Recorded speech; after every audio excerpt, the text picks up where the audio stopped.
தொடரில் நபிகள் நாயகம் ஸல்லல்லாஹு அலைஹி வஸல்லம் அவர்களுடைய வாழ்க்கையின் பல்வேறு அம்சங்களை நாம் பார்த்து வருகிறோம். இறுதியாக நபிகளார் சந்தித்த போர்க்களங்களில் சில போர்க்களங்கள் குறித்த ஒரு மேலோட்டமான பார்வையை நேற்றைய தினம் நாம் பார்த்திருக்கிறோம். அதனைத் தொடர்ந்து நபிகளாருடைய வாழ்க்கையில் மிகப்பெரிய ஒரு மாற்றத்தை, அவர்களுடைய வரலாற்றை அடுத்த கட்டத்திற்கு நகர்த்திய ஒரு நிகழ்வு என்று சொல்வதாக இருந்தால், ஹுதைபியா என்ற இடத்திலே நடைபெற்ற உடன்படிக்கையை அதற்கு உதாரணமாக சொல்லலாம். அது ஒரு முக்கியமான வரலாற்று நிகழ்ச்சி. இது எப்படி நடக்கிறது?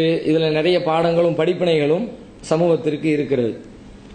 ரசூல் ஸல்லல்லாஹு அலைஹி வஸல்லம் ஹிஜ்ரி 6ஆம் ஆண்டு ஹிஜ்ரத் செய்து வந்து 6வது வருடத்தில் அதுவரைக்கும் பல்வேறு போர்க்களங்களை, எதிர்ப்புகளை, பிரச்சனைகளை சந்தித்தவர்கள், மக்காவிலிருந்து புலம்பெயர்ந்து ஓடி வந்தவர்கள், அங்கே வாழ முடியாமல், தாக்கு பிடிக்க முடியாமல், யாரு கண்ணையும் பற்றாமல், ஒளிஞ்சு மறைஞ்சு வெளியே தெரியாமல் இப்படி தப்பிச்சு வந்தவர்கள் இறைவனுடைய கிருபையினால் 6 ஆண்டு இடைவெளியில் ஒரு மிகப்பெரிய பலத்தை தனக்கென்று உருவாக்கி கொண்டு ஒரு பெரிய படையோடு நபிகள் நாயகம் ஸல்லல்லாஹு அலைஹி வஸல்லம் அவர்கள் தான் பிறந்த பூமிக்கு மீண்டும் அவர்கள் பயணப்படுகிறார்கள்.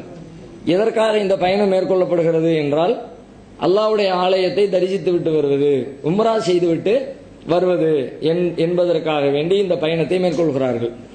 ரசூலுல்லாஹ் அறிவிப்பு செஞ்சிடறாங்க, உம்ரா பயணம் போறோம், புறப்படுறவங்க புறப்படுங்க. ரசூல் ஸல்லல்லாஹு அலைஹி வஸல்லம் அவர்களோடு உம்ரால கலந்து கொள்ளணும் அப்படிங்கிற ஆர்வத்தில் நிறைய பேர் தங்களுடைய பெயர்களை இணைத்துக் கொள்கிறார்கள். அதிலே முஹாஜிர்களை பற்றி சொல்ல தேவையில்லை. அவங்களுக்கு இன்னும் பெரிய தேட்டம், ஆர்வம், சொந்த பூமி இல்லையா, அதனால அது அந்த உணர்வு எல்லாம் சேர்ந்து ஒரு பெரிய எண்ணிக்கையில் கிட்டத்தட்ட 1400 பேர் ரசூல் ஸல்லல்லாஹு அலைஹி வஸல்லம் அவர்களோடு உம்ரா செய்வதற்கு தயாராகி விடுகிறார்கள். ரசூல் ஸல்லல்லாஹு அலைஹி வஸல்லம் அவங்களும் அவங்களுடைய ஒட்டகத்தை தயார் பண்றாங்க. கஸ்வா என்ற அவருடைய ஒட்டகத்தை பயணத்திற்கு பயன்படுத்துகிறார்கள். அது மட்டும் இல்லாமல் ஒரு 70 ஒட்டகங்களை காபாவில் கொண்டு போய் குர்பானி கொடுக்கணும் அப்படிங்கிற நோக்கத்தோட 70 ஒட்டகங்களை சேர்த்துக் கொள்கிறார்கள். அவர்களுடைய மனைவி அன்னை உம்மு ஸலமா ரலியல்லாஹு அன்ஹா அவர்களையும் துணைக்கு அழைத்துக் கொள்கிறார்கள். ஒவ்வொரு பயணத்திலையும் ரசூலுல்லாஹ் தன்னுடைய மனைவிமார்களை யாரையாவது அழைச்சிட்டு போறது வழக்கம். அப்ப இந்த பயணத்தில் உம்மு ஸலமா ரலியல்லாஹு அன்ஹா அவர்களை அழைத்துக் கொள்கிறார்கள். இப்படி ரசூல் ஸல்லல்லாஹு அலைஹி வஸல்லம் பயண ஏற்பாடுகளை செய்து அறிவிப்பு செய்து பயணத்தை புறப்பட்டு விடுகிறார்கள். பயணம் புறப்பட்டு போய்கிட்டே இருக்குது. தகவல் மக்காவாசிகளுக்கு கிடைக்குது. அவங்க என்ன நினைக்கிறாங்கன்னா, படையெடுத்து தான் வர்றாங்க போல இருக்கு, போருக்கு வர்றாங்க அப்படின்னு நினைத்து கொண்டு வரவிடக்கூடாது, மக்காவுக்கு வர்றதுக்குள்ள வழியில் ஏதாவது ஒரு இடத்துல நிப்பாட்டி அவர்களோடு சண்டையிட்டு திரும்ப அனுப்பிட வேண்டியதான் அப்படிங்கிற ஒரு திட்டத்தோடு எதிரிகள் அங்கே ஒரு டீம் தயார் பண்றாங்க. அதுல குறிப்பாக காலித் பின் வலீத் தான் முன்னணியில் நிற்கிறாங்க, வரவிடாம தடுக்கணும் என்பதற்காக வேண்டி ஒரு பெரிய படையை அவர் தயார் செய்து கொண்டு நபி அவர்கள் வரக்கூடிய ஒரு பாதை எது என்பதை கண்டறிந்து அந்த பாதையின் வழியிலே அவர் காத்து கொண்டிருக்கிறார். இந்த இடத்துல வச்சு சண்டையை ஒரு போரை உண்டாக்கணும் அப்படின்னு காலித் பின் வலீத் அவர்கள் காத்து கொண்டிருக்கிறார்கள். ரசூல் ஸல்லல்லாஹு அலைஹி வஸல்லம் அவங்களுக்கு தகவல் கிடைக்குது, இந்த மாதிரி உங்களை எதிர்கொள்வதற்காக உள்ளே அனுமதிக்க கூடாது என்பதற்காக வேண்டி ஒரு படையோட எதிரிகள் காத்து கொண்டிருக்கிறார்கள். உடனே ரசூலுல்லாஹ் ரூட்டை மாத்திடுறாங்க, வேற ஒரு ரூட். இவர் எங்க இருக்கிறார்னு கேட்டா குராவுல் கமீம் என்று சொல்லப்படுகிற ஒரு பகுதியில் காலித் பின் வலீத் நிற்கிறாங்க. ரசூல் ஸல்லல்லாஹு அலைஹி வஸல்லம் அதை மோப்பம் பிடிச்சிட்டு உடனே வேற ஒரு பாதை வழியாக ரூட்டை மாத்தி மக்காவுக்கு நெருக்கமா போயிடுறாங்க. அந்த செய்தி உங்களுக்கு தெரியல, பின்னாடி தான் தெரியுது, நம்மளை தாண்டி போயிட்டாங்கன்னு தெரிஞ்ச பிறகு திரும்ப அந்த வண்டி அவங்க எல்லாரும் புறப்பட்டு மீண்டும் ஓடி வர்றாங்க. அதுக்குள்ள ரசூல் ஸல்லல்லாஹு அலைஹி வஸல்லம் மாற்று பாதையில் போய்கிட்டே இருக்கிறாங்க. ஒரு குறிப்பிட்ட இடம் வருகிறது, சனியா என்று சொல்லப்படுகிற சனியத்துல் முரார் என்று சொல்லப்படுற ஒரு இடம் வருது. அந்த இடம் வந்துச்சுன்னா ரசூலுல்லாஹ்வுடைய ஒட்டகம் படுத்துக்கிச்சு, நவள மாட்டேங்குது. எல்லா சஹாபாக்களும் எழுப்பி பார்க்கறாங்க, வண்டி எந்திக்கிற மாதிரி தெரியல. சஹாபாக்கள்லாம் பேசுறாங்க, கலாத்தில் கஸ்வா, கலாத்தில் கஸ்வா, கஸ்வா என்ன முரண்டு பிடிக்குது, கஸ்வா என்ன முரண்டு பிடிக்குது, எந்திக்க மாட்டேங்குது, அப்படி டிஸ்டர்ப் பண்ணுதுங்கிற மாதிரி எல்லாரும் பேசிக்கிட்டு இருக்கிறாங்க. அப்ப ரசூல் ஸல்லல்லாஹு அலைஹி வஸல்லம் சொல்கிறார்கள், மா கலாத்தில் கஸ்வா வமா தாக்கலஹா பி குலுகின், கஸ்வா முரண்டு பிடிக்கவும் இல்லை, முரண்டு பிடிப்பது அதனுடைய குணமும் இல்லை. ஏன்னா அவங்க தானே ரொம்ப வருஷமா வச்சுக்கிட்டு இருக்கிறாங்க. ஒரு மாடு வளர்க்கிறவர் மாட்டுடைய குணம் தெரிஞ்சிருக்கும், ஆடு வளர்க்கிறவர் ஆட்டை பத்தி சொல்லுவாங்க. இப்ப ரசூலுல்லாஹ்வுக்கு அவங்களுடைய ஒட்டகத்தை பத்தி தெரியும். ரசூலுல்லாஹ் சொல்றாங்க, இந்த மாதிரி எல்லாம் நம்ம ஒட்டகம் பண்றது இல்ல, அதுக்கு அந்த இயல்பு அந்த மாதிரி குணமும் இல்ல. வலாக்கின் ஹபஸஹா ஹாபிசுல் ஃபீல், இங்க என்ன நடக்குதுன்னு கேட்டா யானைப்படையை தடுத்த இறைவன் தான் இங்கே கஸ்வாவை தடுத்திருக்கிறான். ஒரு குறிப்பிட்ட எல்லைக்கு மேல போக விடாம எல்லாம் நிப்பாட்டினான்ல, யானைப்படையை நிப்பாட்டி வச்சு அபாவில் பறவை அனுப்பி வச்சு காலி பண்ணான்ல. வலாக்கின் ஹபசஹா ஹாபிசுல் ஃபீல், யானைப்படையை தடுத்தவனை இதையும் தடுத்திருக்கிறான். அல்லாஹ் தான் ஒரு நோக்கத்துக்காக வேண்டி இந்த வேலையை செஞ்சிருக்கிறான் அப்படின்னு சொல்லிட்டு, ஏன் அது மாதிரி அல்லாஹ் செய்யறான் அப்படின்னு கேட்டா, அந்த மக்காவுடைய புனிதத்தை காப்பாற்றுவதற்காக. அங்க உள்ளுக்குள்ள வச்சு யுத்தம் நடந்து ரத்தம் சிந்தி அப்படியெல்லாம் நடக்கக்கூடாது. ஒரு அபய பூமியில ஆதி காலத்திலிருந்து அல்லாஹ் அபய பூமியா வைத்திருக்கிறான். அப்படின்ற இடத்துல போய் அல்லாஹ்வுடைய தூதர் வழியாகவே ஒரு ரத்தம் சிந்துகிற ஒரு சூழல் வேண்டாம் என்பதற்காக வேண்டி கூட அல்லாஹ் இந்த மாதிரி அதை பயணிக்க விடாமல் தடுக்கிறான். உடனே ரசூலுல்லாஹ் சொல்றாங்க, வல்லதி நஃப்ஸி பியதிஹி, என்னுடைய உயிர் யாருடைய கையில் இருக்கிறதோ அவன் மீது சத்தியமாக சொல்கிறேன், லா யஸ்அலூனி குத்தத்தன் யுஅல்லிமூன ஃபீஹா ஹுர்மாத்தில்லாஹி இல்லா அதைத்துஹும் இய்யாஹா. அல்லாஹ் புனிதப்படுத்தி இருப்பவற்றை, அல்லாஹ் புனிதப்படுத்தி இருப்பது என்பது மக்கா காபாவை சொல்றாங்க. அல்லாஹ் புனிதப்படுத்தி இருக்கிற பூமியை கண்ணியப்படுத்துகிற வகையில் அவர்கள் என்னிடத்தில் எந்த கோரிக்கையை கேட்டாலும் கண்டிப்பாக நான் செய்து கொடுப்பேன். போய் சண்டை போட்டு ரத்தம் சிந்துறதுலாம் எனக்கு நோக்கம் இல்லை. சண்டை போடாம இருக்கிறதுக்கு, அந்த புனிதத்தை காப்பாற்றுவதற்கு ஏதாவது ஒரு கோரிக்கையை முன் வச்சாங்கன்னா கண்டிப்பா நான் அதை ஏத்துக்குவேன், மறுக்க மாட்டேன். என்னுடைய வீரத்தை காட்டுறது நான் நினைக்க மாட்டேன். அல்லாஹ்வுடைய பூமியுடைய கண்ணியத்தை காப்பாத்துறது தான் என்னுடைய முதல் முக்கிய குறிக்கோளாக இருக்கும் அப்படின்னு சொல்றாங்க. அந்த முடிவு எடுத்ததுக்கு பிறகு அதுக்கு பிறகு ரசூல் ஸல்லல்லாஹு அலைஹி வஸல்லம் ஒட்டகத்தை கிளப்புறாங்க. ஒட்டகம் கிளம்பிடுச்சு. அது ஒட்டகம் கிளம்பி புறப்பட்டு போய் ஒரு ஹுதைபியா என்ற இடம் வருகிறது. அதுக்கு பக்கத்துல சமது என்ற பெயரில் ஒரு கிணறு ஒன்று இருக்கிறது. அந்த கிணற்றுக்கு பக்கத்துல ரசூல் ஸல்லல்லாஹு அலைஹி வஸல்லம் தங்கிடுறாங்க. ஏன்னா உள்ளுக்குள்ள போருக்குன்னு சொல்லிட்டு ஆயத்து பண்ணிட்டு இருக்காங்க. நம்ம பேசாம உம்ராவுக்கு தான் போறோம், போனாலும் நம்ம உம்ராவுக்கு தான் வர்றங்கிற விஷயம் அவங்களுக்கு தெரியணும். இல்லாட்டி அவங்க வந்து சண்டைக்கு வந்துருவாங்க, அவங்க அடிச்சுட்டாங்கன்னா நம்ம திருப்பி அடிக்க வேண்டியது வந்துடும். அதனால கொஞ்சம் நிதானமாக இந்த பயணத்தை மேற்கொள்வது தான் சரியாக இருக்கும்னு சொல்லிட்டு ஹுதைபியாவில் ரசூலுல்லாஹ் டென்ட் போட்டுட்டாங்க. போட்டுட்டு அந்த கிணத்து பக்கத்துல அங்க ஒரு சின்ன அற்புதமும் நடக்கிறது. என்ன அற்புதம்னு கேட்டா, கிணத்துல வந்து சஹாபாக்கள் மலை தண்ணி எடுத்து யூஸ் பண்ணிட்டாங்க. கடைசியில் தண்ணி சுத்தமா வறண்டு போச்சு, தண்ணியே இல்லை, பயன்படுத்துறதுக்கு தண்ணி இல்லை அப்படிங்கிற நிலை வந்த உடனே ரசூல் ஸல்லல்லாஹு அலைஹி வஸல்லம் வந்து சொல்றாங்க, இந்த மாதிரி தண்ணி இல்லாம சிரமப்படுறோமே அப்படின்ற உடனே ரசூல் ஸல்லல்லாஹு அலைஹி வஸல்லம் அவர்கள் தன்னுடைய அம்பை எடுத்து அந்த கிணற்றுக்குள்ள குத்துறாங்க. அதுல இருந்து அல்லாஹ் தண்ணியை பீறிட்டு வர செய்கிறான். அல்லாஹ்வுக்கு வந்து எப்படின்னா அல்லாஹ் கொண்டு வருவான் தானே. மூசா அலைஹிஸ்ஸலாம் பாறையில் அடிங்கன்னு சொல்லி பாறையில இருந்து தண்ணியை கொடுத்த இறைவனுக்கு எப்படி வேணா அல்லாஹ் கொண்டு வருவான். இது ரசூலுல்லாஹ் செய்கிற அற்புதம் இல்லை, அல்லாஹ் ரசூலுல்லாஹி ஸல்லல்லாஹு அலைஹி வஸல்லம் அவர்கள் வழியாக அல்லாஹ் செய்கிறான். அதுக்கப்புறம் அங்க தண்ணி பீறிட்டு வருகிறது. சஹாபாக்கள் எல்லாம் தண்ணீரை அருந்துகிறார்கள். தங்களுடைய ஒட்டகங்களுக்கு குதிரைகளுக்கு தண்ணீரை பருக கொடுக்கிறார்கள். தேவையான அளவுக்கு அதை பயன்படுத்திக் கொள்கிறார்கள். இப்ப ரசூல் ஸல்லல்லாஹு அலைஹி வஸல்லம் தன்னுடைய நிலையை மக்காவாசிகளுக்கு தெளிவுபடுத்துவதற்காக அதுக்காக வேண்டி ஒரு தூதரை அனுப்புவோம், உள்ளுக்குள்ள ஒரு ஆளை அனுப்பி வைப்போம். யாரை அனுப்புறது? உமர் ரலியல்லாஹு அன்ஹு கூப்பிடுறாங்க, நீங்க போங்க, தூதரா போங்க, நம்ம எதுக்கு வந்திருக்கிறோங்கிற விவரத்தை மக்காவாசிகள்ட்ட நீங்க தெளிவுபடுத்துங்க, அதுக்கு பிறகு நம்ம உள்ள போகலாம் அப்படின்னு உமரை கூப்பிடுறாங்க. உமர் இப்னுல் கத்தாப் என்ன சொல்றாங்க, அல்லாஹ்வுடைய தூதரே, நான் போறது அவ்வளவு நல்லா இருக்காது. ஏன்னா ஒரு தூதரா போறவர் வந்து நெருக்கமா அங்க உள்ளவங்களோடையும் நெருக்கமானவரா இருக்கணும், அவங்களோடையும் கொஞ்சம் முகப்பத்தா பேசக்கூடிய அல்லது ஒரு வாய் சொல்ல மனிதரா இருக்கணும். என்ன பொறுத்த வரைக்கும் எனக்கு அங்க சொந்த பந்தம் பெருசா இல்ல. உஸ்மான் அவர்கள் இருக்கிறாங்க, அவங்களுக்கு பெரிய பேக்ரவுண்ட் அங்க இருக்குது. அதனால என்னை விட உஸ்மான் பின் அஃபானை அனுப்பி வைங்க, இன்னும் கொஞ்சம் அனுகூலமா இருக்கும், அவருக்கும் கொஞ்சம் அது பயனுள்ளதா இருக்கும்னு சொல்லிட்டு ரசூல் ஸல்லல்லாஹு அலைஹி வஸல்லம் உமர் பதில் சொல்றாங்க. ரசூலுல்லாஹ் ஏத்துக்கிறாங்க, சரிதான் உஸ்மான் அனுப்புவோம் அப்படின்னு உஸ்மான் ரலியல்லாஹு அன்ஹு அழைச்சி, நீங்க போங்க, போய் மக்காவாசிகள்ட்ட விவரத்தை சொல்லுங்க, நாங்க உம்ராவுக்கு தான் வந்திருக்கிறோம், சண்டையிடுவதற்கு வரல அப்படின்ற விவரத்தை சொல்லுங்க. அதோடு மட்டும் இல்லாம அங்க இருக்கக்கூடிய முஸ்லீம்கள்லாம் இருக்கிறாங்க, அவங்களுக்கு ஒரு நம்பிக்கையை கொடுத்துட்டு வாங்க, ஒன்னும் கவலைப்படாதீங்க, கூடிய விரைவில் அல்லாஹ் ரப்பல் ஆலமீன் நமக்கு ஒரு வெற்றியை தருவான் அப்படின்ற நம்பிக்கையும் அந்த மக்களுக்கு நீங்க சொல்லிட்டு வாங்க அப்படின்னு ரசூல் ஸல்லல்லாஹு அலைஹி வஸல்லம் உஸ்மான் அவர்களை மக்காவிற்கு அனுப்பி வைக்கிறார்கள். உஸ்மான் அவர்கள் மக்காவுக்குள்ள போயிட்டாங்க. போனா அவங்களுக்கு ஒரு பெரிய எதிர்ப்புலாம் ஒண்ணும் இல்ல, தாமதமாகி கொண்டே இருக்கிறது.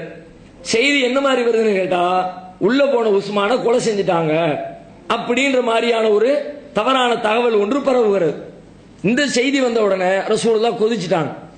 ஏற்கனவே நம்ம பார்த்தோம், மூத்தா போர்க்களத்துக்கு போகும்போது கூட தூதரை கொலை செய்தார்கள் சொன்ன உடனே ரசூலுல்லாஹ் ஒரு பெரிய படையை அனுப்புனாங்க. எதிர்த்து நிற்கிறது ஒரு பெரிய பலம் பொருந்திய அரசு. அதையெல்லாம் ரசூலுல்லாஹ் பார்க்கல. என்ன இருந்தாலும் உலகத்தில் பின்பற்றப்படுகிற ஒரு நடைமுறை, ஒரு தூதரை கொலை செய்தால் அப்படி நாடுகளுக்கு இடையில எப்படி ஒரு ஒற்றுமை இருக்கும், எப்படி மக்களிடத்தில் நாடுகளுக்கு இடையில உறவுகளை பேண முடியும், உலகம் முழுக்க கடைபிடித்து கொண்டு வரக்கூடிய ஒரு நல்ல மரபை அநியாயமான முறையில் மீறினா இதை ஏத்துக்க முடியாது அப்படின்னு கடுமையான கோபத்தில் ரசூல் ஸல்லல்லாஹு அலைஹி வஸல்லம் சஹாபாக்களை எல்லாம் திரட்டுறாங்க. ஒரு மரத்துக்கு கீழே, ஒரு மரத்தின் கீழே அமர்ந்து கொண்டு உஸ்மானுடைய அந்த மரணத்திற்காக வேண்டி நாம சரியான முறையில் நியாயத்தை பெற வேண்டும், பழி தீர்க்க வேண்டும், அதுக்காக வேண்டி என்ன நடந்தாலும் சரி உங்களுடைய உயிரை நீங்கள் அர்ப்பணம் செய்வீங்க அப்படின்னு என்ற பையத்து செய்யுங்க என்ற உறுதி தாங்க, நம்ம உசுரை கொடுத்தாலும் சரி அதுக்கு சரியான பதிலடி கொடுத்தே தீரணும் அப்படின்றதுக்காக வேண்டி என்ற உறுதிமொழி தாருங்கள் ரசூல் ஸல்லல்லாஹு அலைஹி வஸல்லம் கேட்கிறார்கள். நபிகளார் கையை நீட்டினதான் தாமனும் சஹாபாக்கள் எல்லாரும் ரசூலுல்லாஹ்வுடைய கைகள் மேல கைகளை வைத்து தங்களுடைய வாக்குறுதிகளை தருகிறார்கள். கண்டிப்பாக இதுக்கு நாம ஒரு நியாயத்தை பெற்றே தீரணும்னு சொல்லிட்டு இந்த மாதிரி நடக்கிறது. ஒரு மரத்துக்கு கீழே நடக்கிறது. அல்லாஹ் இந்த செய்தியை சொல்லி காட்டுகிறான். லகத் ரலியல்லாஹு அனில் முஃமினீன இது யுபாயிஉனக தஹத ஷஜரா. அந்த மரத்திற்கு கீழே உங்களிடத்திலே பையத்து செய்தார்களே அந்த மூமின்களையும் அல்லாஹ் திருப்திப்பட்டு கொண்டான் அப்படின்னு சொல்லிட்டு 48வது அத்தியாயம் 18வது வசனத்துல இந்த வரலாற்று குறிப்பையும் அல்லாஹ் சொல்றான். இதுல பின்னாடி என்ன பிரச்சனை வந்துச்சுன்னு கேட்டா, இந்த மரத்துக்கு கீழே நடந்துச்சுல்ல, பின்னாடி ரசூலுல்லாஹ்வுடைய மௌத்துக்கு பிறகு அந்த மரத்தையே சில பேர் புனிதமானதாக மாற்ற ஆரம்பிச்சிட்டாங்க. இது எந்த மரம் தெரியுமா? பையத்து நடந்துச்சு இல்ல, அந்த மரம் தான். ஏன்னா குர்ஆன்ல வேற அல்லாஹ் சிறப்பிச்சு சொல்லிட்டான் அப்படின்றதுனால அதுக்கு ஏதோ ஒரு புனிதம் இருக்கிற மாதிரி சில பேர் அதை தேடி போறது, அங்க போய் நின்றுட்டு தொழுவுறது, இந்த மாதிரி வேலைகளை எல்லாம் பின்னாடி பார்க்க ஆரம்பிச்சிட்டாங்க.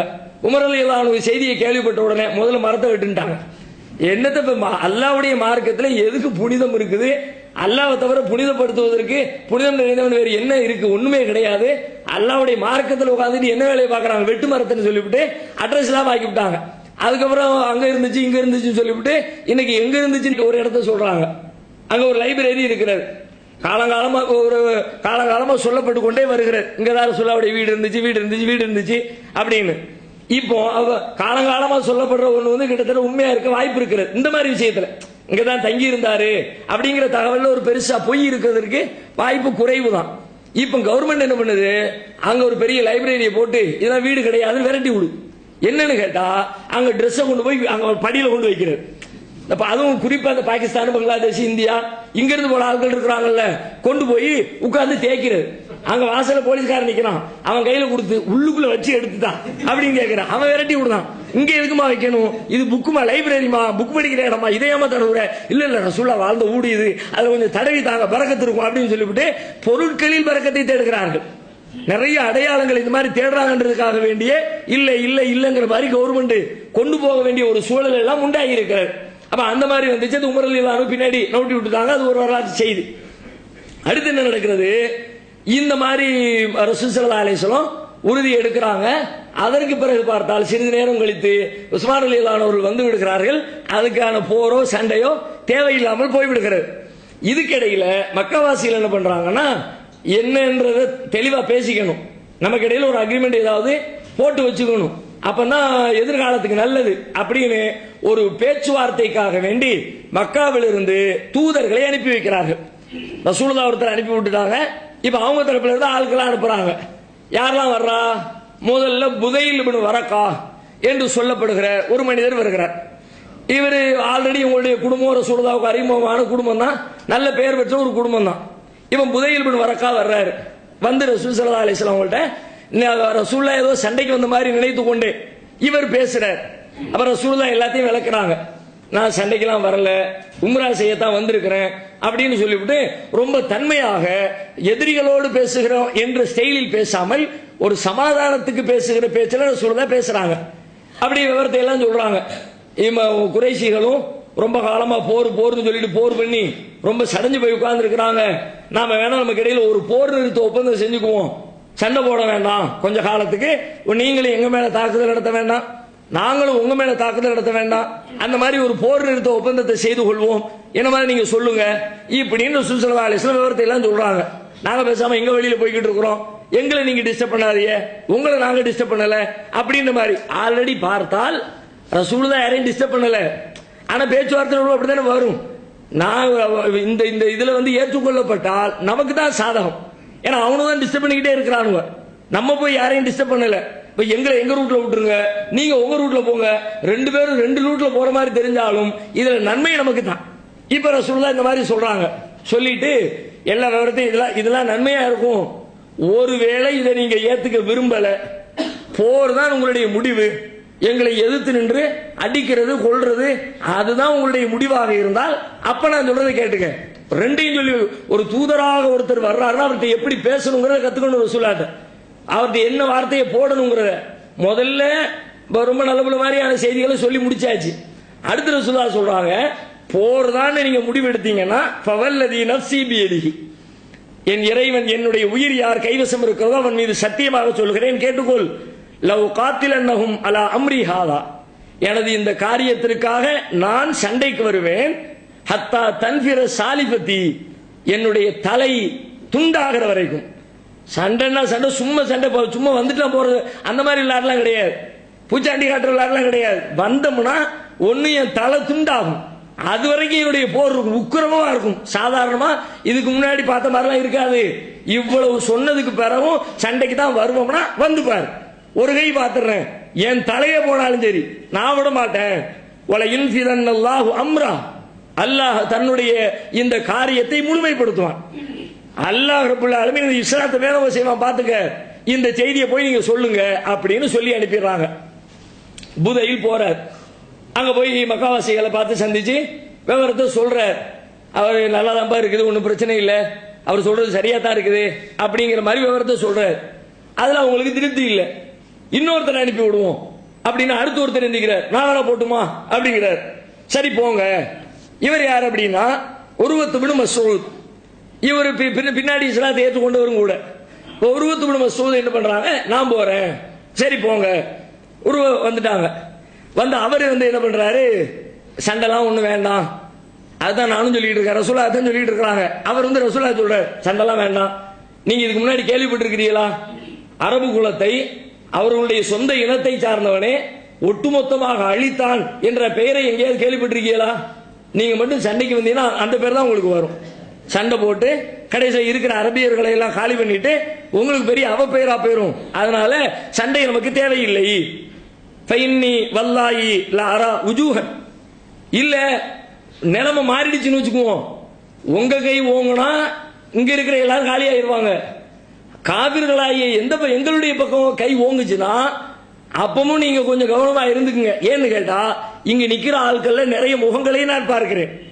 எப்படிப்பட்ட முகங்களாக இருக்கிறது, இன்னிலாரா அஸ்வாபம் மினன் நாஸ் ஹலீகன் ஐ யஃபிர்ரு வ யதஊக, உங்களை எல்லாம் விட்டுப்புட்டு சண்டைன்னு வந்து தோல்வி அடைகிற சூழல் வந்துச்சுன்னா விட்டுப்புட்டு ஓடி போயிடுவாங்க. ஆட்களை எல்லாம் பார்க்கிறேன், அந்த மாதிரி தான் இருக்கிறாங்க அப்படின்னு உருவா சொல்றாரு. சொன்னா பின்னாடி முன்னாடி சஹாபாக்கள் உட்கார்ந்து இருக்கிறாங்க. ரெண்டு பேருக்கு இடையில பேச்சுவார்த்தை நடந்துகிட்டு இருக்குது. சஹாபாக்களுக்கு கேட்ட உடனே கொதிச்சு போயிடுச்சு. அடே எங்க நாங்க ஓடுவோமா ரசூலுல்லாஹ் விட்டுப்புட்டு, நாங்க இஸ்லாத்துக்காக வேண்டி உசுரை கொடுக்காம எங்க உயிரை காப்பாத்திக்கிறதுக்கு ஓடுவோம் சொல்றீங்களான்ட்டு உள்ள இருந்து ஒரு சத்தம் வருது. சத்தம்னா என்ன சத்தம்னா கடுமையான ஒரு கெட்ட வார்த்தை. அதை இங்க சபையில சொல்ல முடியாது. கடைசியில் நாளைக்கு நம்ம சொன்ன வெட்டி போட்டாலும் போட்டுருவானுவ. கடும் கெட்ட வார்த்தை அது, சொல்லவே இயலாது. நாலாந்தர வார்த்தை சொல்லுவோமே அந்த மாதிரியான ஒரு வார்த்தையை போட்டு அப்படின்னு ஒரு சத்தம் வந்துருச்சு. வந்தா உருவாவுக்கு நெஞ்சே அடைச்சிரும் போல இருக்கு. யாரா இவ்வளவு குலவரியோடு பேசுறது, யார் அது யார் அது அப்படிங்கிறார். உள்ள இருந்து சவுண்ட் வருது, அபூபக்கர்னு. அபூபக்கர் தான் இப்படி சொன்னாங்க அப்படின்னு சொன்னோன்னு அவர் சொல்றாரு, அனஹனு வல்லதி நஃப்ஸி பியதிஹி, எதை எடுத்தாலும் சத்தியத்திலே தான் ஆரம்பிக்கிறாங்க. இவர் அப்படிதான் ஆரம்பிக்கிறார், என் உயிர் யார் கையில் இருக்கிறதோ அவன் மீது சத்தியமாக அப்படின்ட்டு சொல்றாரு. லவ்லா எதுன் காணத்துல இந்தி லம் அஜிசிக பிஹா ல அஜப்துக. அபூபக்கர் இதை சொன்னாரு, வேற யாராவது சொல்லி இருந்தா நானும் கொடுத்திருப்பேன் பதில். எங்க வாயில என்ன வெறுமனை மென்னுகிட்டா இருக்கிறோம், நாங்களும் பதில் சொல்லுவோம். ஆனா அபூபக்கருக்கு நான் சொல்ல மாட்டேன். ஏன் தெரியுமா, ஆல்ரெடி இதற்கு முன்னால் அபூபக்கர் எங்களுக்கு ஒரு உதவி செய்திருக்கிறார். அந்த உதவிக்கு இன்னும் நான் பிரதி உபகாரம் பண்ணல, நன்றி செலுத்தாமல் உட்கார்ந்துகிட்டு இருக்கிறேன். அந்த நன்றி கடனுக்காக இப்ப அபூபக்கர் பேசுற பேச்சுக்கு நான் பதில் சொல்லல. மக்கத்து காவிர்களா இருக்கிற மக்களிடத்துல இருக்கிற நல்ல பண்பு பாருங்க. நம்ம எவ்வளவு அழகான பண்பு. ஒருத்தர் ஒண்ணு செஞ்சாருன்னா அதுக்கு பிரதி உபகாரம். இஸ்லாமிய கொள்கை, இஸ்லாத்தினுடைய கோட்பாடு தானே. அப்ப அந்த காபிர்கள் கெட்டவர்கள் என்று சொல்லக்கூடியவர்களிடத்துல கூட இவ்வளவு அருமையான ஒரு பண்பாடு இருக்கிறது. நம்மில் பல பேர் இடத்துல காண முடியாத பண்பாடாக இருக்கிறார். அவர் சொல்றாரு, இது மாதிரி ஒரு உதவி செஞ்சிருக்கிறாரு, அதுக்கு நான் பதில் செய்யாம இருக்கிறேன். செஞ்சிருந்தோம்னா இப்ப நான் முறையா பதில் சொல்லியிருப்பேன். எனவே நான் அபூபக்கர் விஷயத்துல பதில் சொல்ல விரும்பல அப்படின்னு சொல்லிட்டு மேலும் பேசிக்கிட்டே இருக்கிறார். பேசும்போது என்ன பண்றாரு, ரசூலுல்லாஹ்வுடைய தாடியை பிடிக்கிறேன். சில பேர் பேசும்போது என்னவாப்பா எப்படி இருக்கியே அப்படின்னு பேசிக்கிட்டு பிடிச்சிக்கிட்டே பேசுவாங்கல்ல, அந்த மாதிரி ரசூலுல்லாஹ்வுடைய தாடியை பிடிக்கிறார். பக்கத்துல ஒரு சஹாபி நிக்கிறார், வாழை பெரட்டி வச்சிருக்கிறாரு. பெரட்டி வச்சுக்கிட்டு பின்ன வாளுடைய பின்பகுதி டக்கு ரசூலுல்லாஹ் தாடி கிட்ட கை டப்புன்னு ஒரு போடு. ஒழுங்கா உட்காந்து பேசுற, தாடியை பிடிச்சிட்டு பேசுற, என் பேசுற காதல விடாதோ அப்படின்னு கையை கொண்டு போவார். பட்டுன்னு ஒரு அடி, திரும்ப அடி விழவும். அவரும் டென்ஷன் ஆயிட்டார். யார் அவர் ஆளு முகம் தெரியல, தலையில துண்டு போட்டிருக்காரோ அல்லது கலச கூட போட்டிருக்காரோ தெரியல, அடிக்கிறவர் யாருன்னு அவருக்கு தெரியல. உடனே கேட்கிறார், இவர் யாரையா அப்படின்னு சொல்லிவிட்டு அவர் யாருன்னு கேட்கிறார். கேட்டா உடனே சொல்றாங்க, இவர் யாருன்னா முகீரத் இப்னு ஷுபா. அவர் முகீரான்னு சொன்ன உடனே இந்த உருவா சொல்றாரு, ஐகுதர் ஓ மோசடிக்காரனே அப்படிங்கிறாரு. நீ எல்லாம் வந்து என்ன அடிக்கிறியா, நீ மோசடி பண்றவன் அப்படின்னு சஹாபியை பார்த்து சொல்றாரு. என்ன அப்படி சொல்றாருன்னா, முகீரா அவர்கள் இஸ்லாத்தை ஏற்றுக்கொள்வதற்கு முன்பாக ஒருத்தர் ஒரு பொருளாதார விஷயமா ஒருத்தரோட சண்டை போட்டு அவர்கள் அந்த பணத்தை பறிச்சிருப்பாங்க. இஸ்லாத்துக்கு முன்னாடி நடந்த நிகழ்வு. அதுக்கு பிறகுதான் இஸ்லாத்துக்கு வந்திருப்பாங்க. அந்த செட்டில்மெண்ட் பாக்கி இருக்கும். அதை வைத்துக்கொண்டு இந்த மாதிரி பண மோசடி பண்ணாலும் நீ அப்படின்றது மாதிரி அவர் வந்து மோசடிக்காரனே அப்படிங்கிறார். இப்ப கூட நமக்கு ஒரு டவுட் வரும், ஒருவேளை ஒருத்தர் மோசடி பண்ணிட்டு வந்திருக்கிறாரு, அப்ப ரசூலுல்லாஹ் எப்படி அடைக்கலம் கொடுத்தாங்க? ரசூல் ஸல்லல்லாஹு அலைஹி வஸல்லம் கெட்டவர்களுக்கு எல்லாம் அடைக்கலம் கொடுப்பாங்கன்னு சொல்ல, இஸ்லாத்தை தேடி வரக்கூடிய மக்களுக்கு ஓகே, ஆனா தப்பு செஞ்சுவிட்டு வர ஆளுக்கெல்லாம் அடைக்கலம் கொடுத்தாது நல்லதா தெரியலையே அப்படின்னு பார்த்தால், இந்த முகீரா அவர்கள் இஸ்லாத்துக்கு வரும்போது ரசூலுல்லாஹ்வுக்கு இந்த செய்தி தெரியுது. என்ன தெரியுது? இவர் இது மாதிரி ஒரு பொருளாதார ரீதியாக ஒரு மோசடி பண்ணிட்டு வந்திருக்கிறாருன்னு தெரியுது. அப்ப ரசூலுல்லாஹ் சொல்றாங்க, நீங்க இஸ்லாத்துக்கு வர்றீங்க, அதை நான் ஏத்துக்கிறேன். அம்மல் இஸ்லாமு வாக்பில், இஸ்லாத்துக்கு வர்றீங்க நான் ஏத்துக்கிறேன். அம்மல் மால் ஃபலஸ்து மின்ஹு ஃபீ ஷை, ஆனா பொருளாதாரம் ஏற்று இருக்குதே அதுக்கு நான் பொறுப்பாதி கிடையாது, நீங்க அதை சரி பண்ணத்தான் வேணும் அப்படின்னு ரசூல் ஸல்லல்லாஹு அலைஹி வஸல்லம் இஸ்லாத்துக்கு வருகிற பொழுதே அவருக்கு சொல்லி இருக்கிறார்கள். ஒருவேளை இதற்கு பின்னர் அவர்கள் அந்த கடனை அடைத்திருக்க வாய்ப்பு இருக்கிறது. இந்த மாதிரி ஒரு பேச்சுவார்த்தை ஓடுகிறது. ஓடிக்கிட்டே இருக்கும் பொழுது அடுத்து இவரும் பேசி முடிச்சிட்டார். ரசூலுல்லாஹ் அவர்கிட்ட சொன்னதை திரும்ப சொல்றாங்க, புதையிட்ட சொன்னதை இவர்கிட்ட உருவாட்டையும் சொல்லி அனுப்பிடுறாங்க. உருவா மக்கால போய் அவங்கள சந்திக்கிறாரு. சந்திச்சுட்டு சொல்றாரு, ஐகோம் கூட்டத்தார்களே, வல்லாஹி லகத் வஃபத்து அலல் முலூக் வ வஃபத்து அலா கைஸர் வ கிஸ்ரா வ நஜாஷி, அல்லாஹ்வின் மீது ஆணையாக நான் எத்தனையோ மன்னர்களுடைய படைகளை பார்த்திருக்கிறேன், படைகளில் இருந்திருக்கிறேன். கைசருடைய படையில், கிஸ்ராவுடைய படையில், நஜாஷியுடைய படையில் நான் இருந்திருக்கிறேன் படை வீரராக. ஆனால் வல்லாஹி இன் ரஅய்து மலிகன் கத்து யுஅல்லிமுஹு அஸ்ஹாபுஹு மா யுஅல்லிமு அஸ்ஹாப முஹம்மதன் ஸல்லல்லாஹு அலைஹி வஸல்லம், இந்த முஹம்மதிற்கு அவருடைய தோழர்கள் கொடுக்கிற கண்ணியத்தை போல எந்த மன்னனுக்கும் மக்கள் கண்ணியம் கொடுத்து நான் பார்த்ததே இல்லை. அப்படி மதிக்கிறார்கள், தலையில தூக்கி வச்சு கொண்டாடுகிறார்கள். அவர் சொன்ன எள்ளுன்னா எண்ணெயாக நிற்கிறார்கள். சொல்லிட்டு ஒரு செய்தியை சொல்றார். எந்த அளவுக்குன்னு கேட்டா, அவர் ஒது செய்து விட்டு தண்ணீர் கீழே விழுந்தால் தண்ணீரை பிடிக்க ஓடுகிறார்கள். வாயு கொப்பளித்து விட்டு அதை துப்ப நினைத்தால் அதை கையிலே ஏந்த நினைக்கிறார்கள். அப்படி ஒரு காட்சி நடக்கவும் செஞ்சிச்சு. ஆனா ரசூலுல்லாஹ் கண்டிச்சிட்டாங்க. இது மாதிரி சஹாபாக்கள் என்ன பண்ணுவாங்கன்னா, பரக்கத்தை தேடி மரத்துல பரக்கத்தை தேடினாங்கல்ல, அந்த மாதிரி ரசூலுல்லாஹ்வுடைய உடம்புல பட்ட தண்ணியில பரக்கத்து கிடைக்கும்னு சில பேர் வந்து அது மாதிரி பிடிப்பாங்க. ரசூலுல்லாஹ் கண்டிச்சிருவாங்க, நான் இப்படி பரக்கத்தை கொண்டு வந்திருக்கிறேன், இதுல என்ன பரக்கத்து இருக்குது, இந்த தண்ணியில என்ன பரக்கத்து வர போகுதுன்னு சொல்லிட்டு ரசூலுல்லாஹ் கண்டிச்சிருவாங்க. அது வேற செய்தி. ஆனா அவர் போய் சொல்லுவார், இந்த மாதிரி அவர் மேல இருந்து ஒரு சொட்டு தண்ணி விழுந்துச்சுன்னா அதை பிடிக்கிறதுக்கு போட்டி போட்டுக்கிட்டு இருக்கிறாங்க. இந்த மாதிரி மக்களை பார்க்கல, அவர் சொல்றது நல்லா தான் இருக்குது, அவர் என்ன சொல்றாரோ அது மாதிரியே நம்ம செஞ்சுக்குவோம் அப்படின்னு சொல்லிட்டு இந்த உருவாவும் போய் தகவலை சொல்றார். அங்க அதுக்கப்புறமும் திருப்தி வரல, மீண்டும் திரும்ப வேற யாராவது போலாம் அப்படின்னு மீண்டும் மூணாவது ஒரு ஆள் அனுப்புறாங்க. அடுத்து யார் வர்றா அப்படின்னு கேட்டா, கினானா என்ற குலத்தை சார்ந்த ஒரு மனிதர் அனுப்புறாங்க. அவர் பேர் என்னன்னு தெரியல. ஒரு மனிதர் வர்றாரு. வந்தா தூரத்தில் வந்துகிட்டே இருக்கிறாரு. ரசூலுல்லாஹ் ஆளை பார்த்துட்டாங்க. பார்த்த உடனே இவர் யாருன்னு ரசூலுல்லாஹ் கணிச்சிட்டாங்க. ஓ, இன்னார்ல வர்றாரு. ரசூலுல்லாஹ்ட்ட இருக்கிற பெரிய பிளஸ் பாயிண்ட் என்னன்னு கேட்டா, ஒவ்வொரு மனிதரையும் பற்றிய முழுமையான தகவல்களை விரல் நுனியில் வைத்திருப்பார்கள். யார் யார் எப்படி அப்படிங்கறத. வெளியூர்ல இருந்து வந்தா கூட ஒரு தடவை அபூ மூஸா அல்-அஷ்அரி அவங்க வர்றாங்க, மதீனாவுக்கு வர்றாங்க. வந்தா அபூ மூஸா அல்-அஷ்அரி வந்து தன்னை அறிமுகப்படுத்துறாங்க. நாங்கள் அஷாரியீன்கள், அஷாரியா குலத்தை சார்ந்தவர்கள், நாங்க இந்த ஊர்ல இருந்து வந்திருக்கிறோம். அப்புறம் ரசூலுல்லாஹ் சொல்லுவாங்க, சஹாபாக்களை கூப்பிட்டு, இதோ இந்த அஷாரியாக்கள் வந்திருக்கிறார்கள், நான் அவர்களை சார்ந்தவன், அவர்கள் என்னை சார்ந்தவர்கள். என்ன அடிப்படையில் ரசூலுல்லாஹே சொல்றாங்க, இவர்கள் வெளியூர்களுக்கு பயணம் சென்றால் பயணத்தில் சாப்பாடு தட்டுப்பாடு வந்து வரும்ல, சாப்பாடு தட்டுப்பாடு வர நேரத்தில் ஒரு 10 பேர் போறாங்கன்னு வச்சுக்குவோம், 10 பேர் இடத்துல யார் யார் இடத்துல என்ன இருக்கோ எல்லாத்தையும் கொண்டு வந்து கொட்டுங்கன்றுவாங்க. மொத்தமா ஒரு பெரிய பாயில கொண்டு வந்து கொட்டிடுவாங்க. கொட்டின பிறகு ஒருத்தர் 2 ரொட்டியை கொட்டியிருப்பார், ஒருத்தர் 5 போட்டிருப்பார், ஒருத்தர் பாலாடை போட்டிருப்பார், ஒருத்தர் நெய் போட்டிருப்பார், ஒருத்தர் நிறைய போட்டிருப்பார், ஒருத்தர் குறைய போட்டிருப்பார்.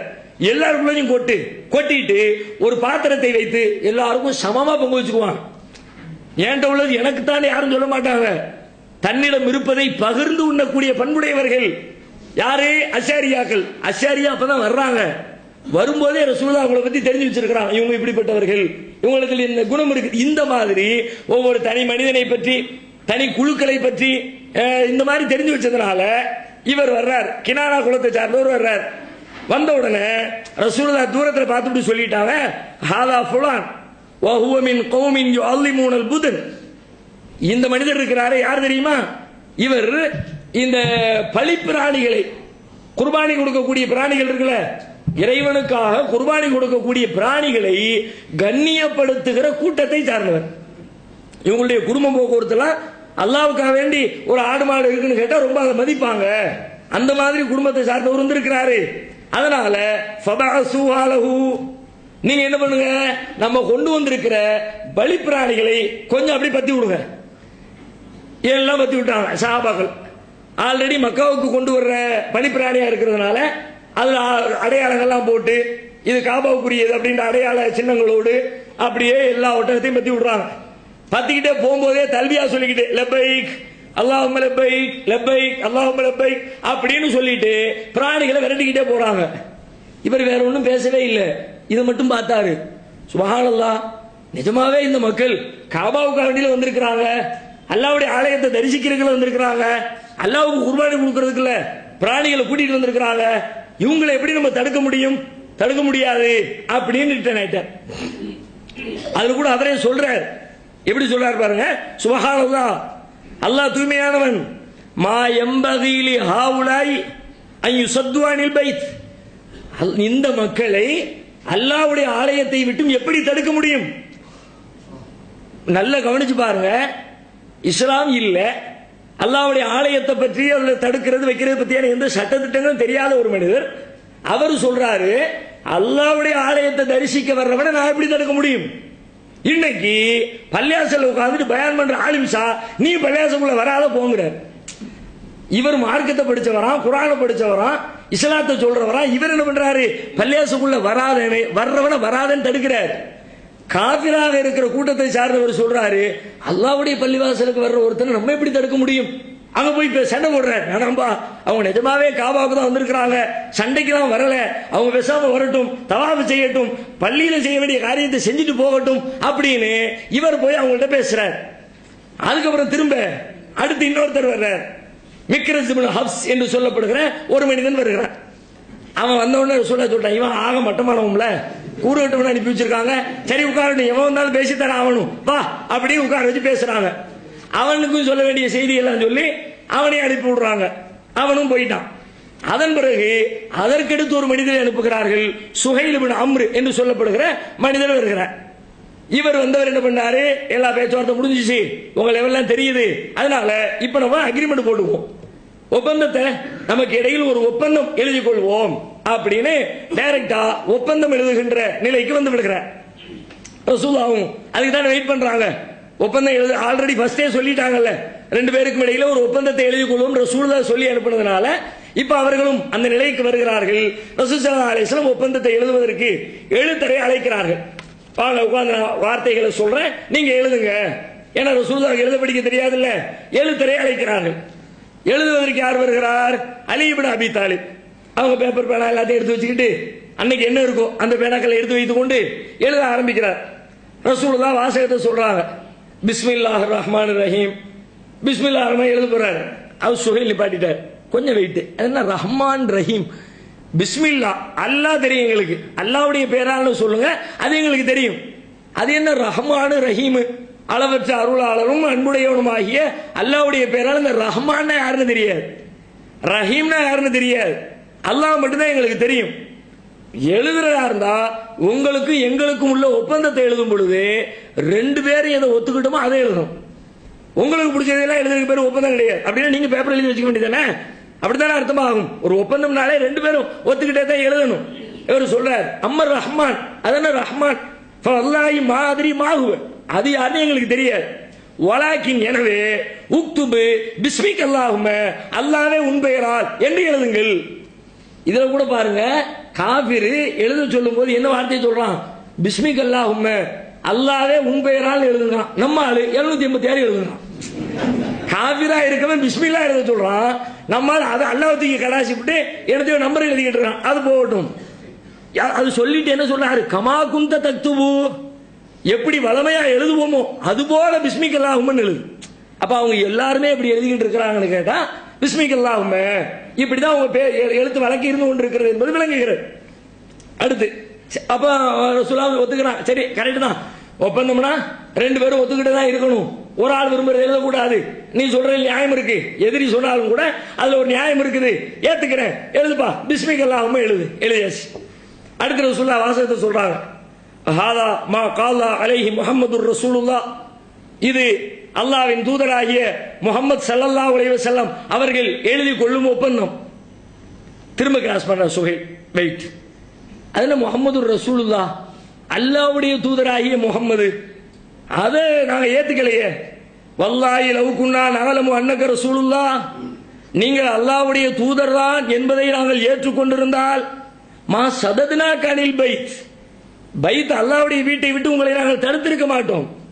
வலா காத்தல்னாக்க, உங்களோடு சண்டையிட்டு இருக்க மாட்டோம். சண்டை பஞ்சாயத்து பிரச்சனையே நீங்க ரசூலுல்லாஹ்னு சொன்னதுனால தானே வந்துச்சு, முகமதுன்னு சொன்னதுனால சண்டை வந்துச்சா? 40 வருஷம் அண்ணன் தம்பி எத்தனை இருந்தோம், ஒழுங்கா தானே வாழணும். எப்ப சண்டை வந்துச்சு? ரசூலுல்லாஹ்னு சொன்னாங்க தானே சண்டை வந்துச்சு. திரும்ப ரசூலுல்லாஹ்னா ஏத்துக்க முடியாது, ரசூலுல்லாஹ்க்கு இதை ஜீரணிக்க முடியல. தன்னை அல்லாஹ்வுடைய தூதன் இல்லை என்று சொல்லுகிறானே, முதல்ல உள்ள சொல்லும் போது பிரச்சனை இல்லை, ரஹ்மான் ரஹீம் இல்லாட்டியும் அல்லாஹ்வுடைய பேர் தான் இருக்குது, ஓகே ஏத்துக்கலாம், பிரச்சனை கிடையாது. ஆனா தன்னை அல்லாஹ்வுடைய தூதன் இல்லை என்று சொல்வதை நபிகளாரால் அவ்வளவு ஈஸியாக ஜீரணிக்க முடியல. உடனே ரசூலுல்லாஹ் சொல்றாங்க, வல்லாஹி இன்னீல ரசூலுல்லாஹ் ஒயின் கதபத்துமூனி, என்னை நீங்கள் பொய்ப்படுத்தினாலும் நான் அல்லாஹ்வின் மீது ஆணையாக நான் அல்லாஹ்வுடைய தூதன் தான், அதுல மாற்றுக்கிறது கிடையாது, அல்லாஹ்வுடைய தூதன் தான். ஆனாலும் பஞ்சாயத்து ஒப்பந்தம்னு வரும் பொழுது ரெண்டு பேரும் ஒத்துக்கிட்டே தான் எழுதணும். அதனால நீ சொல்ற மாதிரி நான் எழுதுறேன்.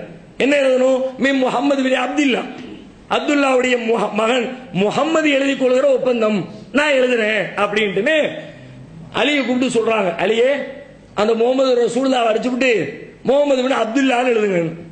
அலி இல்லான்னு பேனா தூக்கி போட்டு எஞ்சிட்டாங்க. அது நம்மளால முடியாது. நீங்க அல்லாஹ்வுடைய தூதர் இல்ல, தூதருங்கிற எழுதுனதை நான் அழிக்கணுமா? அதை எப்படி அழிக்க முடியும்? அதெல்லாம் அழிக்க முடியாது. அலி ஃபைட் பண்றாங்க, ரசூல் ஸல்லல்லாஹு அலைஹி வஸல்லம் விடுப்பாங்க, எல்லாம் ஓகே தான், பிரச்சனை கிடையாது, ஒப்பந்தம் நடக்கணும், ஒரு பெரிய போரை தவிர்க்கணும். அல்லாஹ்வுடைய அந்த புனித பூமிக்குள்ளே போர் நடைபெற்றுவிடக் கூடாது என்று சொன்னால் சில சமரசங்கள் தேவை, சில விட்டு கொடுப்புகள் தேவை. நாம நம்ம நிலையிலே இருந்து கொண்டிருந்தால் அங்கே ஒரு பெரிய யுத்த களத்தை சந்திக்க வேண்டிய சூழல் வந்துவிடும். எனவே அழியுங்கள், அழிக்க முடியாது, சரி விடு, எங்க இருக்குன்னு சொல்லு, நானே அழிச்சுக்கிறேன், ரசூலுல்லாஹ் அழிச்சிட்டாங்க. அதுக்கப்புறம் தொடர்ந்து எழுதுகிறார்கள், வாசகம் சொல்லப்படுகிறது, ஒப்பந்தத்துடைய விதிகளை ஒவ்வொன்றாக சொல்லுகிறார்கள். என்ன விதிகள் சொல்றாங்க? இப்ப நீங்க உம்ராவுக்கு வந்திருக்கிறீங்க, ஆனா நாங்க உங்களை அனுமதிக்க மாட்டோம், நீங்க எல்லாரும் இப்ப திரும்ப போயிருக்கோம். இதுக்கா ஒப்பந்தம்? ஒப்பந்தம்ன்றதே வந்து எழுத செஞ்சுட்டு போகலான்னு பார்த்தா நீ செய்யாம திரும்ப போங்கிறாங்க. இப்ப நீங்க திரும்ப போயிருங்க, இந்த வருஷம் வராதீங்க, அடுத்த வருஷம் வாங்க, நாங்க ஒண்ணும் சொல்ல மாட்டோம். ஏன் தெரியுமா? இந்த வருஷம் உள்ள போயிட்டீங்கன்னா எங்களுக்கு கேவலமா போயிடும். முகமது வந்தாரு, எங்களை எல்லாம் மிரட்டினாரு, நாங்க எல்லாம் பயந்துட்டோம் அப்படின்னு ஊர் உலகம் பேசும். அந்த அசிங்கத்தை எங்களால் தாங்க முடியாது. ஆகையினால நீங்க இந்த வருஷம் ஊருக்கு போயிருங்க, அடுத்த ஆண்டு மீண்டும் உம்ராவிற்கு வாருங்கள். வாசகம் எழுதி கொள்ளப்படுகிறது. சரின்ட்டாங்க ரசூலுல்லாஹ். சரி, இந்த வருஷம் வரல, அடுத்து ஏன்னா இதுவரைக்கும் வரவே கூடாதுன்னு சொன்னேன், காபாவுக்குள்ள போவே கூடாதுன்னு சொன்னேன். இப்ப என்ன பண்ற, இப்ப போகாத, அடுத்த வருஷம் போய்க்கிற. இது ஓரளவுக்கு ஒரு முன்னேற்றம் தான், ஏற்றுக்கொள்கிறோம்னு சொல்லிட்டு சரின்றாங்க சொல்லுதான், எழுதப்பட்டு விட்டது. சரி, அடுத்த வருஷம் வரும் பொழுது வந்தா அதிகபட்சமா 3 நாள் தான் தங்கணும். நீங்க வந்து உட்கார்ந்துட்டு மாச கணக்கில் டேரா போடக்கூடாது, நீங்க ரிட்டர்ன் போயிடும். சொந்த ஊருக்காரங்களுக்கு போடுற கண்டிஷன் பாருங்க, பிறந்த பூமி, சொந்த பூமி, வாழ்ந்த பூமி, அந்த மக்களுக்கு அந்த ஊருக்காரன் போடுற விதியை பாருங்க, 3 நாளைக்கு மேல தங்கக்கூடாது. அதையும் ஏற்கிறார்கள் ரசூல் ஸல்லல்லாஹு அலைஹி வஸல்லம். வருகிற பொழுது ஆயுதம் தரித்து வரக்கூடாது, போருக்கு வருவதை போல படைபல அந்த ஆயுதங்களோடு வரக்கூடாது. தேவையான அடிப்படை ஆயுதங்கள் இருக்கணும், அது எல்லாம் முறையில் இடப்பட்டிருக்கணும், வெளியில் எடுத்து வச்சுக்கிட்டு அப்படிலாம் வரக்கூடாது. அதையும் ஏற்றுக்கொள்கிறார்கள். அடுத்து சொல்லப்படுகிறது 10 ஆண்டுகளுக்கு நமக்கு இடையில போர் கூடாது. நம்ம இன்னொரு 10 வருஷத்துக்கு சண்டையை போட்டது போதும், சண்டை போட்டு போட்டு இத்தனை வருஷ காலமா போட்டுட்டோம், கீழே இறங்கி அவனுக்கு என்ன வந்துருச்சு, இதுக்கு மேல முகம்மதை எதிர்க்கிற தைரியம் இல்ல, அவர் நல்லா வளர்ந்துட்டாரு, இதுக்கு மேல எதுக்கு போனோம்னா இழப்பு நமக்கு தான் என்பதை உணர்ந்து கொண்டு 10 ஆண்டுகளுக்கு இனிமேல் நமக்கு இடையில் சண்டை வேண்டாம். ரசூலுல்லாஹ்க்கு ரொம்ப சந்தோஷம், சண்டை வேண்டாங்கிறத என்னுடைய கோரிக்கையுமா இருக்கு. நீ தானே தேடி தேடி வந்து அடிச்சேன், பதிலுக்கு வந்தவன் யாரு, நீ தான் தேடி வந்த, உகதுக்கு வந்தது யார், நீ தான் தேடி வந்த, கந்ததுக்கு வந்தது யார், நீ தான் தேடி வந்த, எல்லாம் நீ தேடி தேடி வந்ததுனால நான் திருப்பி அடிச்சேன், நானும் உன்னை தேடி வந்து அடிச்சேன், அநியாய அக்கிரமம் பண்ணிக்கிட்டு இருந்ததுனால உன்னை எதிர்க்க வேண்டிய சூழல் வந்துச்சு. ஓகே, 10 ஆண்டுகளுக்கு சண்டை இல்லையா, ஏற்றுக்கொள்கிறோம், சொல்ல ஏத்துக்கிட்டாங்க. அதற்கு பிறகு கடைசி ஒரு விதி சொல்லப்படுகிறது, யாராலும் ஜீரணிக்க முடியாத சஹாபாக்களால் ஏற்றுக்கொள்ள முடியாத ஒரு விதி சொல்லப்படுகிறது. என்னன்னு கேட்டா, இனிமேல் மக்காவில் இருந்து யாரேனும் ஒருவர் இஸ்லாத்தை ஏற்றுக்கொண்டு மதினாவிற்கு வந்தால் அவரை மக்காவிற்கு நீங்கள் மீண்டும் திரும்ப அனுப்பிவிட வேண்டும். ஒருவேளை மதினாவில் இருந்து யாரேனும் மக்காவிற்கு வருகிறோம் என்று சொன்னால் அதை நீங்கள் தடுக்கவும் கூடாது. எப்படி உள்டாவா இருக்கு பாருங்க, ஒப்பந்தம்னா 2 பக்கமும் சமமா இருக்கணும்ல. எங்க ஊர்ல இருந்து வந்தா நீ திரும்ப கொடுத்துரு, உங்க ஊர்ல இருந்து வந்தா நான் திரும்ப கொடுத்து, அப்படிதானே சொல்லணும். ஆனா என்ன சொல்றான், எங்க ஊர்ல இருந்தா எங்கள்கிட்ட கொடுத்துரு, உங்க ஊர்ல இருந்தா அதை நான் வச்சுக்குவேன். இந்த இது ஒண்ணு சொல்லுவாங்கல்ல, ஒரு பழமொழி மாதிரி ஒண்ணு சொல்லுவாங்கல்ல, நீ அவள் கொண்டு வா, நான் உம்மி கொண்டு வரேன், 2ஐயும் போட்டு கலந்து பூன்னு ஊதி 2 பேரும் சாப்பிடுவோம். சாப்பிடுறது என்னது, அவளை என்னமோ 2 பேரும் சேர்ந்து சாப்பிடுற மாதிரி. இந்த மாதிரி அங்கிருந்து வந்தா திரும்ப தரமாட்டோம், இங்க இருந்து வந்தா திரும்ப வாங்கிக்குவோம், தங்களுக்கான ஆதாயத்தை போல ஒரு விதியை சேர்க்கிறார்கள். ரசூல் ஸல்லல்லாஹு அலைஹி வஸல்லம் அதையும் ஒத்துக்கொள்கிறார்கள். ஒத்துக்கிட்டா அந்த பேச்சுவார்த்தை நடந்துகிட்டே இருக்குது. அப்ப பார்க்க அங்கிருந்து ஒருத்தர் வர்றாரு, கால்கள்ல சங்கிலி பிணைக்கப்பட்டிருக்கிறது, நடக்கவே முடியல, தத்தி தத்தி வர்றாரு. எப்படி யார் வர்றா அப்படின்னா அபூ ஜந்தல் என்ற ஒரு நபி தோழர். இவர் எப்படி வர்றாரு, இவர் ஆல்ரெடி இஸ்லாத்தை ஏத்துக்கிட்டார், மக்காவில் இருக்கிறாரு, தப்பிச்சு வர முடியல.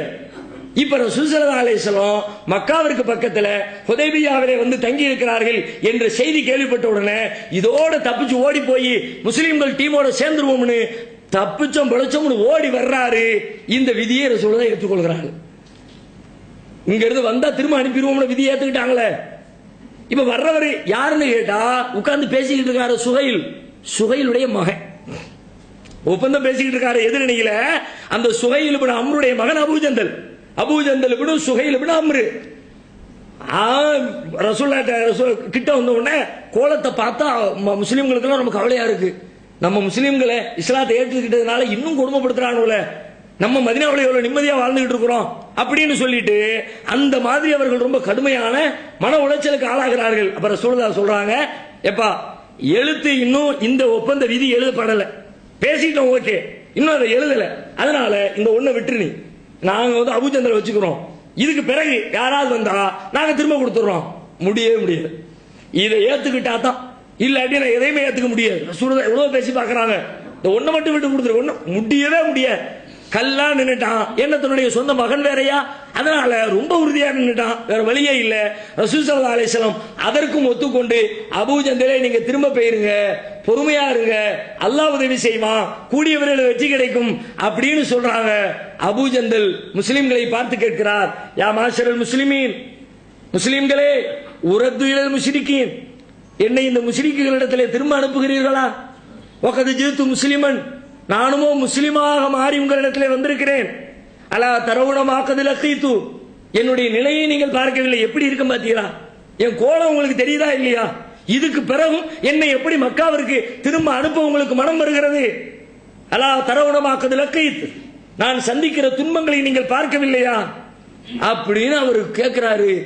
சஹாபாக்களுக்கெல்லாம் தாங்கல, இப்படி ஒரு விதியை போடணுமா, இவங்களோட இவ்வளவு பணிஞ்சு பேசணுமா, இந்த ஒப்பந்தம் தேவையா? உமர் ரலியல்லாஹு அன்ஹு கொந்தளிச்சு எந்திரிச்சிட்டான். ஆனா ரசூலுல்லாஹ் ஒத்துக்கிட்டாங்க, கையெழுத்து போட்டாங்க, ஒப்பந்தம் கையெழுத்து ஆகிவிட்டது. உமர் எழுந்து நின்று ரசூலுல்லாஹை பார்த்து கேட்கிறார்கள், அலைசன் அலஸ்த நபியல்லாஹி ஹக்கா, நீங்கள் உண்மையில் அல்லாஹ்வுடைய தூதர் தானே? ரசூலுல்லாஹ் சொல்றாங்க, ஆமா அல்லாஹ்வுடைய தூதர் தான். அலஸ்னா அலல் ஹக்கி வ அதுவுனா அலல் பாத்தில், நாம் ஹக்கிலேயும் சத்தியத்திலேயும் நம்முடைய எதிரிகள் அசத்தியத்திலேயும் இருக்கிறார்களா இல்லையா? ஆமாம், அப்படித்தான் இருக்கிறார்கள். அப்ப அடுத்து கேட்கிறாங்க, ஃபலம் நுஅத்தி தனியத ஃபீ தீனினா, அப்படின்னா நம்ம ஏன் நம்முடைய மார்க்கத்தில் இவ்வளவு இறங்கி போகணும், இவ்வளவு தாழ்ந்து போக வேண்டிய தேவை என்ன வந்துச்சு? நம்ம என்ன மக்காவில் இருந்த மாதிரி பலகீனமா இருக்கிறோம்? போர் படையோடு இருக்கிறோம், நல்ல ஆயுதங்களோடு இருக்கிறோம். எதிர்த்து வந்தாங்கன்னா அடிச்சு சட்னி ஆக்கிட்டு உள்ள போய் நிக்க முடியும், அவ்வளவு தெம்போட நிக்கிறோம். நம்ம எதுக்கு இவன்ட்ட இப்படி உட்கார்ந்து பேசணும்? பேச வேண்டிய தேவை என்ன வந்துச்சு அப்படின்னு கோபத்தோட வந்து கேட்கிறாங்க. அப்ப ரசூல் ஸல்லல்லாஹு அலைஹி வஸல்லம் சொல்றாங்க, இன்னி ரசூலுல்லாஹ், நான் அல்லாஹ்வுடைய தூதன், வலஸ்து ஆசி வ ஹுவ நாசிரி, நான் அவனுக்கு மாறு செய்ய மாட்டேன். அப்படின்னா இந்த விதிகள் இல்லாம அல்லாஹ்வுடைய கட்டளையின் பேரில் நபி எல்லாரும் ஒத்துக்கொள்கிறார்கள் விளங்கு. ரசூலுல்லாஹ் என்ன சொல்றாங்க, வலஸ்து ஆசி, நான் அவனுக்கு மாறு செய்ய மாட்டேன், வ ஹுவ நாசிரி, அவன் எனக்கு உதவி செய்வான்.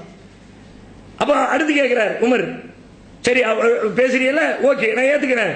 அவலைச குந்தத்து ஹத்திசனா அன்னா சனத்தில் பைத்த ஃபனதூஃபு பிஹி, அப்ப கூப்பிட்டு வரும்போது என்ன சொல்லி கூப்பிட்டு வந்தீங்க?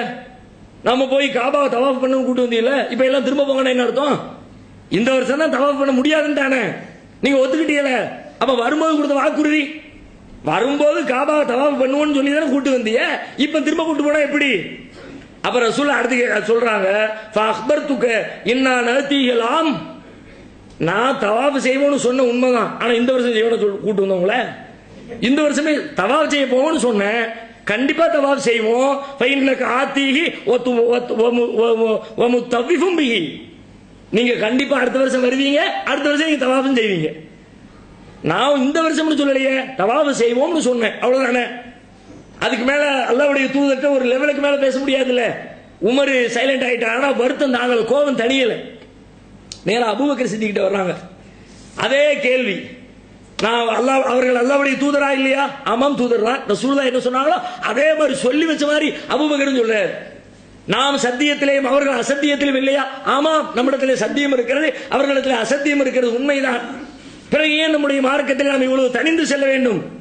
அப்போ அவர் சொல்றாரு, இன்னஹு லரசூல் அய்யுஹர் ரஜுல், ஓ மனிதரே, உமரேன்னு கூட சொல்ல, பேரை சொல்லி கூப்பிட்டா கூட ஒரு பாசம் நெருக்கம் இருக்கும். அந்த சொல்ற துணியை பாருங்க, அபூபக்கருடைய ஸ்டைலே அப்படிதான். எந்தெந்த நேரத்தில் என்ன மாதிரி வார்த்தைகளை பயன்படுத்தணுங்கிறத ரசூலுல்லாஹ் இருந்து அவ்வளவு அழகா கத்துக்கிட்டவங்க. அதனால தான் ரசூலுல்லாஹ்வுடைய மரண நேரத்தில் சொல்லுவாங்க பாத்தீங்களா, இன்ன முஹம்மதன் கதுமாத், இந்த முஹம்மது இறந்து விட்டாருமா. இந்த மாதிரியான அந்த சொற்கள்லாம் கடும் சொற்கள் அந்த நேரத்தில் வைத்து பார்க்கிற பொழுது. இப்ப உமர் சொல்றார், அய்யுஹர் ரஜுல், மனிதரே, இன்னஹு லரசூலுல்லாஹ், அவர்கள் அல்லாஹ்வுடைய தூதர், வலைய சயாசி ரப்பஹு, அவனது இறைவன், அவரது தமது இறைவனுக்கு அவர்கள் மாறு செய்ய மாட்டார்கள், ஓஹோ நாசிருஹு, அவன் அவர்களுக்கு உதவி செய்வான். ரசூலுல்லாஹ் என்ன சொல்ல சொன்னாங்களோ அதையே சொல்றாங்க, நான் அல்லாஹ்வுடைய தூதன், நான் அவனுக்கு மாறு செய்ய மாட்டேன். அதே இவர் சொல்றார், அவர்கள் அல்லாஹ்வுடைய தூதர், அவனுக்கு அவர்கள் மாறு செய்ய மாட்டார்கள். ஃபஸ்தம்சிக் பிகர்ஜி, அவர்களின் வழியை பற்றி பிடித்துக் கொள், ரொம்ப பேச தேவையில்லை. ரசூலுல்லாஹ் சொன்னதுதான் எடுத்துக்கங்க. ஃபவல்லாஹி இன்னஹு அலல் ஹக், அல்லாஹ்வின் மீது ஆணையாக அவர்கள் சத்தியத்திலே இருக்கிறார்கள். உடனே திரும்ப அதே கேள்வியை போடுறார், சரி இப்ப தவாஃப் செய்வன் கூட்டு வந்தீங்கள, ரசூலுல்லாஹ் சொல்லிவிட்டாங்க பதில், அப்ப தவாஃப் செய்வன் கூட்டு வந்து இப்ப தவாஃப் செய்யாம திரும்ப அனுப்பினா எப்படி? ரசூலுல்லாஹ் சொன்ன அதே பதில சொல்கிறார்கள், அப்ப அக்பிருக அன்னஹு தஅதீஹில் ஆம், இந்த வருடத்துல செய்வோம்னா ரசூலுல்லாஹ் கூட்டிட்டு வந்தாங்க, செய்வோம்னு தானே கூட்டு வந்தாங்க, இன்ஷா அல்லாஹ் வரக்கூடிய வருஷத்துல நாம செய்வோம் அப்படின்னு அபூபக்கர் சித்திக் அவர்களும் பதில் சொல்கிறார்கள். முஸ்லிம்களால் ஜீரணித்துக் கொள்ள முடியாத ஒரு ஒப்பந்த விதியாக இந்த விதி இருக்கிறது. அதனால ரொம்ப சைலண்டா, கோபம் வெளியே கொட்ட முடியல, ஏன் இப்படி தாழ்ந்து போகணும் அப்படின்னு ஒரு மனக்குழப்பத்தில் உட்கார்ந்து இருக்கிறாங்க. உமர் மட்டும்தான் பேசி இருக்கிறாரு. ஒப்பந்தம் முடிஞ்சிருச்சு. ரசூலுல்லாஹ் சொல்றாங்க இப்ப கிளம்பணும். அதனால உம்ராவுக்கு புறப்பட்டு வந்தோம்ல, எல்லாம் தலையை மடிச்சுக்குங்க. குர்பானி பிராணி கொண்டு வந்திருக்கிறோம். இங்கேயே குர்பானிய அல்லாஹ்வுக்காண்டி பலி கொடுத்துருவோம். கொடுத்துட்டு எல்லாரும் வேலையை பார்த்துட்டு ஊரை பார்க்க கிளம்புவோங்கிறாங்க. கிளம்புங்க. எல்லாம் அப்படி உட்கார்ந்துருக்கு பயான் கேட்கிற மாதிரி. ஒருத்தர் கிளம்ப மாட்டேங்கிறாங்க. ரசூலுல்லாஹ்வுடைய வாழ்க்கையில் ஒரு வித்தியாசமான அனுபவம். ரசூல் ஸல்லல்லாஹு அலைஹி வஸல்லம் ஒன்றை சொல்லி சஹாபாக்கள் செய்ய மறுத்து இப்படிப்பட்ட ஒரு மௌன விரதம் ஒரு காலத்திலும் நடந்தது கிடையாது. கண்டக் யுத்தத்தில் கூட பார்த்தோம். யாராவது போறீங்களான்னு கேட்கும்போது சும்மா இருப்பாங்க. அதெல்லாம் எதிர்த்து கருத்து சொல்கிற அர்த்தத்தில் இல்லை, முடியாம குளிரா இருக்குது என்ன செய்ய தெரியாம உட்கார்ந்துருந்தாங்க. இங்க என்ன நடக்குது யாருக்கும் மனசு வரல, அப்படியே உட்கார்ந்து இருக்கிறாங்க. ரெண்டாவது சொல்றாங்க என்னங்க எல்லாரும் போங்க, முடிய இறக்குங்க, குர்பானி கொடுங்க.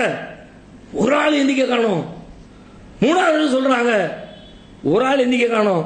ரசூலுல்லாஹ் எஞ்சி வீட்டுக்குள்ள போயிட்டாங்க, கூடாரத்துக்குள்ள. ரசூலுல்லாஹ்வுக்கு என்ன செய்யறதுனே தெரியல. சூழல் ரொம்ப உஷ்ணமா இருக்கிறது. யாரும் ஏற்றுக்கொள்ள மறுக்கிறார்கள். உடனே உள்ள போனா உள்ள நபிகள் நாயகத்தினுடைய மனைவி அன்னை உம்மு சலமா ரலியல்லாஹு அன்ஹா நபிகளாரிடத்தில் கேட்கிறார்கள், அல்லாஹ்வுடைய தூதரே என்ன பிரச்சனை? இந்த மாதிரி பிரச்சனை, ஒருத்தர் ஒன்றும் செய்ய மாட்டேங்கிறாங்க. நான் ஒரு வழி சொல்லி தர்றேன், ஒன்றும் பிரச்சனை இல்லை. அவங்க அப்படி செய்யணும் அவ்வளவுதானே. நேரம் வெளியே போங்க, நீங்க தலைமுடி இறக்குங்க, நீங்க குர்பானி கொடுங்க, யார்கிட்டையும் எதுவும் பேசாதீங்க. அப்படியே சொல்லி அனுப்புறாங்க. உக்ருஜ் சும்ம லா துகல்லிம் அஹதன் மின்ஹும் கலிமத்தன். யார்கிட்டையும் ஒரு வார்த்தை பேசாதீங்க, நேரா போங்க. ஹத்தா தன்ஹர புதனக்க, உங்கள் குர்பானி பிராணி அருங்கள். வ தது ஹாலிகக ஃபயஹலிகக, தலைமுடி இறக்குகிறவரை அழைத்து உங்கள் தலைமுடி இறக்கிக் கொள்ளுங்கள், எல்லாம் சுபமா முடியும் அப்படிங்கிறாங்க. ரசூலுல்லாஹ் வெளியே வர்றாங்க, முடி இறக்குறாங்க, குர்பானி கொடுக்கறாங்க. அவ்வளவு நேரமும் அங்க நடந்து கொண்டிருந்த அந்த சத்தியாகிரகத்தை நபி தோழர்களால் தொடர முடியல, வேற வழியே இல்ல. ரசூலுல்லாஹ் எந்திரிச்சிட்டாங்க, நம்மளும் எந்திக்க வேண்டியதானே. அத்தனை பேரும் போய் தங்களுடைய கிரியைகளை முடித்து அந்த ஹுதைபியா உடன்படிக்கை நிறைவு பெறுகிறது. இன்னும் பல செய்திகள் அதனை தொடர்ந்து வருகிறது. இன்ஷா அல்லாஹ் வரும் நாட்களில் பார்க்கலாம்.